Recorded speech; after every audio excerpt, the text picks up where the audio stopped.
She smiled like it was the happiest day of her life. And maybe it was. It just wasn't because of the diploma. The auditorium echoed with claps and camera flashes, and there she stood, Dr. Madison Keller. My wife. My investment. My mistake. 8 years. That's how long I funded her dream of becoming a surgeon. Late night studying? I made dinner. Overwhelmed by exams? I paid for private tutors. Student loans? She had none, because I covered every dollar. Her tuition, her books, her rent when we were still just dating, even the down payment on her Tesla. That night, she wore a white coat and the same perfume she did on our first date. I noticed, but I also noticed something else. A guy in the crowd. Broad shoulders. Sharp jawline. Standing alone but clapping harder than her family. Wearing a smug grin like he already owned a part of her that I didn't anymore. When she walked off stage, she didn't look at me. She looked at him. That was the moment the floor under my life began to crack. But the truth? The rot started long before that day. I was just too blind to see it. At the after-party, her energy was electric. Friends, professors, cameras, it was all about her. I stood with her parents as she made her rounds. Madison always had a way of making me feel like I was there to support, never to shine. I was the camera guy, the chauffeur, the quiet billionaire husband behind the curtain. Yes, billionaire. You see, 2 months before her graduation, my tech startup, Virion, got an acquisition offer. $660 million. I didn't tell anyone, not even her. Something told me to wait. Call it intuition. Call it a whisper of warning. Either way, I trusted that gut feeling more than I trusted my own wife's eyes at that party. She never asked how my company was doing. Not once during the champagne toast. Not during dinner. Not when we sat alone for a moment under the fairy lights in the garden. Instead, she leaned close and whispered, "Soon, I'll finally be free to build my life the way I've always dreamed." And that was when I knew. She wasn't talking about her career. I didn't flinch. I smiled, kissed her forehead, told her how proud I was. And that night, when she fell asleep in our bed with her back to me, just like she had been doing for the last 6 months, I got up, slipped into my office, and called my lawyer. The divorce papers she was secretly drafting? I'd already seen them. Found the digital file by accident 3 weeks earlier when I borrowed her laptop to check an email. A folder titled Freedom. Inside, her drafted statement of irreconcilable differences. A financial breakdown of everything she thought she'd take. Her new life plan post-separation. A checklist with file for divorce right after graduation, highlighted in pink. She never knew I read it. She never knew I'd seen the text messages between her and Liam, the smug bastard from the ceremony. "Can't wait to be yours fully," she typed. "He's too focused on his little company to even notice." She had no idea that little company had just changed my entire life. So I played along. I sent flowers to her residency acceptance letter. Took her out to celebrate. Gave her nothing but praise. And in the background, I quietly moved every asset, every dollar, every patent, everything into a trust. Under my name. Alone. A week later, on a rainy Tuesday, she finally filed. And that's when the panic began. The email came first, her lawyer, someone I didn't recognize, sending a formal notice that Madison Keller was filing for divorce on the grounds of emotional neglect and irreconcilable differences. She didn't even have the courage to look me in the eye. I sat at my kitchen island, sipping black coffee in silence as I read it. I didn't feel pain. I didn't feel rage. Just confirmation. She thought she was 2 steps ahead. Poor girl didn't realize the game had already ended. That night, she came home late. Makeup flawless. Lingerie under her coat, I could tell. Not for me, though. It hadn't been for a while. She walked into the kitchen like nothing happened. Like the last 8 years were a temporary loan I wouldn't be repaid for. "I need to talk to you," she said, sliding her phone into her purse. "It's about us." I nodded slowly. "Let me guess, you're not happy." She blinked. That threw her off. "I just feel like we've grown apart," she began, voice all fake concern. "You've changed. You don't support me emotionally anymore. You've been distant." "Did I feel distant when I paid your tuition?" I asked, watching her freeze. "When I sold my car so you wouldn't have to take student loans. When I skipped every vacation for 4 years so you could study in peace." Her mouth opened. Nothing came out. For once. She tried to recover. "This isn't about money, Jason. This is about my independence. I need to be free to explore who I really am." I leaned forward, calm. "And does Liam help you explore that?" She turned white. I've never seen someone's confidence drain so fast. It was beautiful, in a dark, poetic way. She tried to speak, but the words stumbled. W who? You really think I don't know? I laughed. You think I'm some clueless idiot who doesn't notice when his wife lies about working night shifts but comes home smelling like a stranger's cologne? Her face twisted. Not in shame. In anger. The way a child gets mad when caught red-handed. You went through my stuff? No. You left it open. Like everything else you're sloppy about. Now the claws came out. I've wasted the best years of my life trying to be your perfect wife. She snapped. You think money makes you untouchable? You're boring, Jason. You've always been boring. I want passion. I want a man who makes me feel alive. I stood still, watching her unravel. She kept going. You can keep your money. I don't care. I have my degree now. I have options. I'm not scared to be alone. I almost pitied her. Because 2 days later, her attorney emailed mine. And reality hit her like a freight train. She wasn't entitled to a dime. The trust was airtight. The assets she listed in her divorce claim? Already moved. The mansion she thought she'd win? Technically owned by the foundation under my mother's name. The stock she believed she'd cash out? Liquidated and relocated. She called me 23 times in one night. The same phone that had gone silent every time I texted her at the hospital now wouldn't stop vibrating. I never picked up. The last voicemail she left? Jason, please. We need to talk. I didn't mean for it to go this far. I made a mistake. We can fix this, I swear. Just call me back, okay? Please. But I was done playing the fool. I let her sit in that silence she once weaponized against me. I had made my decision. And it was just the beginning. I saw her in the cafe 2 weeks later. She didn't see me at first. Her back was to the window. She looked smaller now. No makeup. Hair tied in a loose, messy bun that screamed, I didn't sleep. A far cry from the flawless doctor wife she pretended to be. Across from her sat Liam. He leaned in, talking fast, hands animated. She just stared at her coffee like it could save her. I walked past the glass, slow and deliberate. She looked up. Her eyes met mine. I didn't stop. Didn't nod. Just kept walking. That moment, the flicker of panic, the way her lips parted like she wanted to shout my name. The tension in her shoulders, I burned it into my memory. That was my closure. I had given this woman 8 years of my life, and in return, she gave me betrayal wrapped in entitlement. The moment she became a doctor, she tried to cut the leash she thought she was tied to. She never realized I wasn't the leash. I was the spine holding her life together. That night, I got a call from her sister, Rachel. We'd always been cordial, never close. Jason, she's not doing well. I'm aware, I said flatly. She said you ruined her. That you destroyed her reputation. I laughed once. Low. Funny. I was thinking the same thing about her. Look, I don't know everything that happened, Rachel continued, but she's talking about leaving the country. She thinks everyone's laughing at her. Maybe they are. Are you really not going to talk to her? She made her choices. Now she can live with them. There was a long silence. Then Rachel whispered, she was jealous of you, you know. All those years, she felt like she was the underdog in the marriage. That she had to prove herself. By screwing another man behind my back? I shot back. I didn't say she was right, Rachel said. Just that she's broken now. She broke herself, I said. I just stopped catching the pieces. I hung up. That weekend, I took a flight to Monaco. Virion's new board was celebrating our acquisition, and for once, I didn't feel like a man dragging a ghost behind him. I laughed for real. I toasted with real friends. I slept soundly. For the first time in years, I wasn't second-guessing what lie I'd wake up to. A month later, my lawyer forwarded a desperate letter Madison had written. It was a full 3 pages, typed. Rambling apologies, twisted justifications, a plea for forgiveness wrapped in passive-aggressive blame. She tried to paint herself as a woman who got lost, who made mistakes, who let ambition cloud love. I never responded. I don't believe in ghosts, but I know what it feels like to live with one. And I wasn't about to let her haunt me again. She thought she could trade up. She thought the world owed her something because she wore a white coat and knew how to pronounce medical terms I couldn't. What she didn't understand was simple.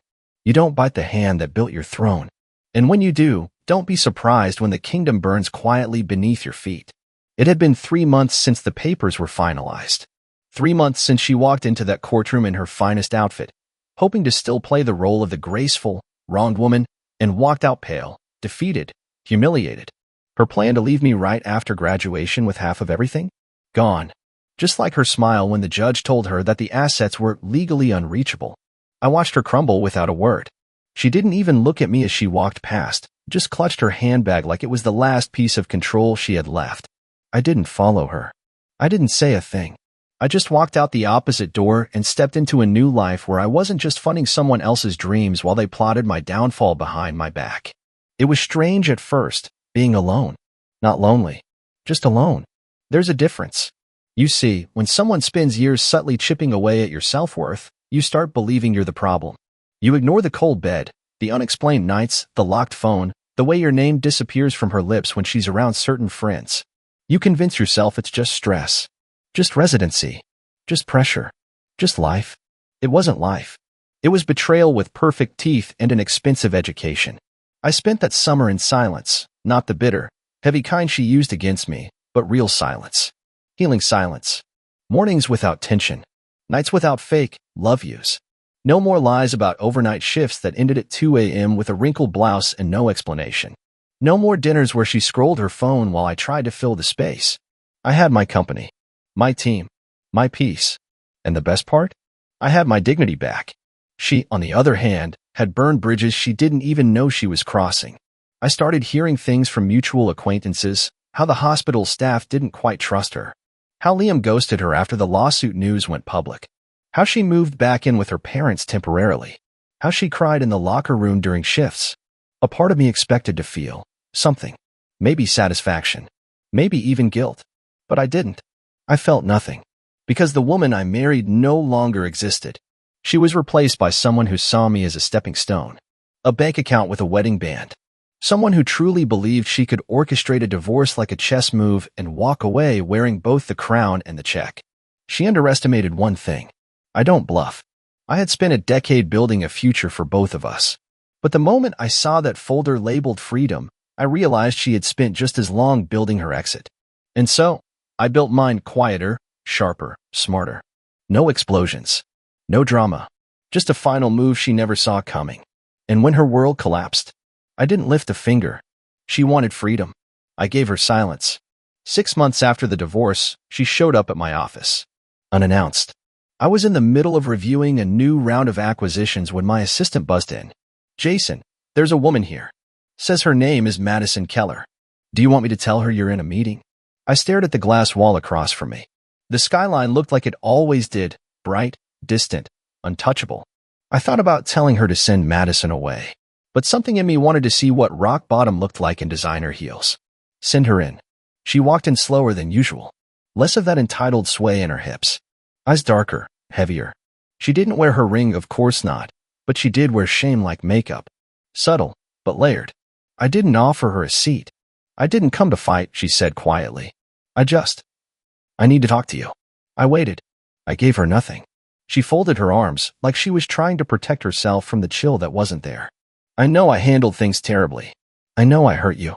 And I don't expect forgiveness, Jason, but her voice cracked just enough to sound real. I thought I was winning. I thought I'd step into this new chapter and feel powerful, independent. But everything I thought I wanted, it all turned into smoke. Still, I said nothing. You don't even care, do you? She asked, smiling bitterly. You don't hate me. You don't miss me. You just moved on. I finally looked at her. Madison, I said slowly, I didn't move on. I moved up. There's a difference. She looked like she'd been slapped. You were supposed to be my partner, I continued. But you treated me like your safety net. Like I was holding you back. You gambled your marriage for a fantasy, and now you're surprised that fantasy doesn't pay the bills. Her eyes watered, but I didn't flinch. I had seen her cry before, usually after a lie unraveled. I'm sorry, she whispered. No, you're not, I said. You're just sorry you lost. She stepped forward. Please, just have dinner with me. One conversation. I want to show you I've changed. I chuckled. Cold. Dry. Final. You didn't come here for closure. You came here because the world stopped giving you what I used to hand you freely. She dropped her eyes. I walked to the door and opened it. This office isn't your redemption arc, Madison. It's the result of a life I built while you schemed behind my back. Now, if you'll excuse me, I have a meeting with people who actually respect me. She walked out without another word. And as the door clicked shut behind her, I felt it. Peace. Not the kind that's quiet. The kind that's earned. The kind that comes after you've been through hell, seen the devil in heels and lipstick, and come out smarter, sharper, and stronger than before. She tried to break me. She ended up freeing me. A year passed. I'd almost forgotten the sound of her voice. The way she used to weaponize silence. The exhausting tightrope of never being good enough for a woman who never really wanted me, just what I could give her. Now I woke up to sunlight on the Italian coast, not cold shoulders in a sterile bedroom. I dined with people who built empires instead of tearing down their partners. I dated freely, without suspicion shadowing every laugh or glance. And still, her name showed up. Articles started circulating, whispers about a malpractice investigation, a patient misdiagnosed, a supervisor questioning her judgment. No charges yet, but reputations don't wait for courtrooms. It made sense. When someone builds a life on lies, eventually the cracks reach the foundation. My phone buzzed one morning. An unknown number. I let it ring. Then a voicemail. I listened. Jason, it's me. I know you don't owe me anything, and I don't deserve your time. But I don't know who else to call. I'm not okay. I don't have anyone left. I think about everything, every day. About you. About how I destroyed the only person who ever truly believed in me. Please, if you could just call me back. Even just once. I sat there for a while, staring at the waves. Then I deleted the message. There was nothing left to say. She chose this path, brick by selfish brick. I was just the casualty she thought would stay buried. Instead, I became a monument. And she? She became a cautionary tale told in whispers behind scrub rooms and closed doors. My assistant entered my office later that day, carrying the quarterly reports. She paused. You okay? Yeah, I said, glancing at the skyline. I am. I meant it. There's a strange beauty in rebuilding yourself from the ashes someone else tried to bury you in. You learn patience, precision. You learn that revenge doesn't always look like fire. It can look like silence, like success, like never looking back. She thought she could break me, but all she did was cut the chains I never realized were choking me. 2 years. That's how long it took before I saw her name trending. Not for some medical breakthrough. Not for some prestigious fellowship. No, Madison Keller was in the headlines for something far more predictable. Disgraced surgeon faces license suspension amidst allegations of fraud and professional misconduct. The article was cold, clinical. Just like her. It listed details of falsified patient records, whispers of unapproved prescriptions, rumors of procedures billed but never performed. And at the bottom, a single quote from someone at the hospital. She always wanted to climb too fast.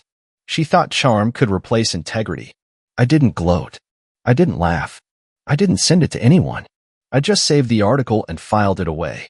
She had done exactly what I expected. She self-destructed. Not because I sabotaged her. I didn't have to. Her ego did the job perfectly. The same ego that convinced her she could outsmart me, outmaneuver the world, and still be loved. I did hear, through someone in legal, that she tried to sue the hospital. Claimed discrimination, retaliation. All the usual plays. None of them stuck. The system didn't protect her this time. She went quiet after that. No social media. No LinkedIn updates. No wedding ring, obviously. And Liam? Gone. Apparently, he bailed the moment the investigation started. Turns out, her real man didn't stick around when things got real. And me? I was living in Barcelona by then. A villa by the coast. My mornings filled with espresso and strategy calls. My nights with peace. Actual peace, not the fake, smothered calm I used to lie to myself about. One evening, I got an envelope forwarded to my new address. No name on the return, just a handwritten label. Inside was a letter and a photo. The letter was short. Just her handwriting, still neat, still precise. I was wrong. About everything. I don't want your forgiveness. I just want you to know I finally understand what I lost. You were never the fool, Jason. I was. And I'll carry that until my last breath. The photo was of us. From years ago. At some fundraiser. She was laughing into my shoulder. I was smiling at her like I meant it. I stared at it for a long time. Then I lit a match and watched it curl into blackened edges. That chapter was over. Not because she apologized. Not because justice found her. But because I had finally stopped waiting for either. Some stories don't end with revenge or romance. Some just end with freedom. And mine had finally begun.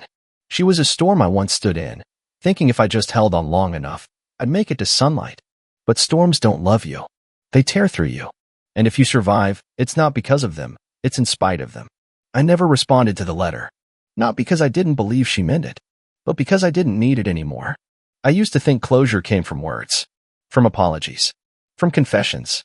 But closure doesn't come from the one who broke you. It comes the moment you stop letting their shadow reach your light. The house we built together? Sold. Her name? Erased from everything. My name? On the cover of a book now, a memoir, actually. About startups, risk, and how the worst betrayal I ever faced turned into the best decision I never planned. It hit #1 on release day. The dedication was one sentence: to the lie that set me free. I still get emails from men who've read it. Strangers who saw pieces of themselves in my story. Men who gave everything to someone who gave nothing back. They always ask me the same thing. How do you survive it? Here's what I tell them. You don't survive betrayal by fighting for the past. You survive it by building something so powerful in the aftermath, they regret ever letting go of you. You don't need revenge. You don't need her to cry. You don't even need her to fall. You just need to rise. That's what I did. And when people ask me about Madison Keller now, I smile and say, she was a lesson, not a loss.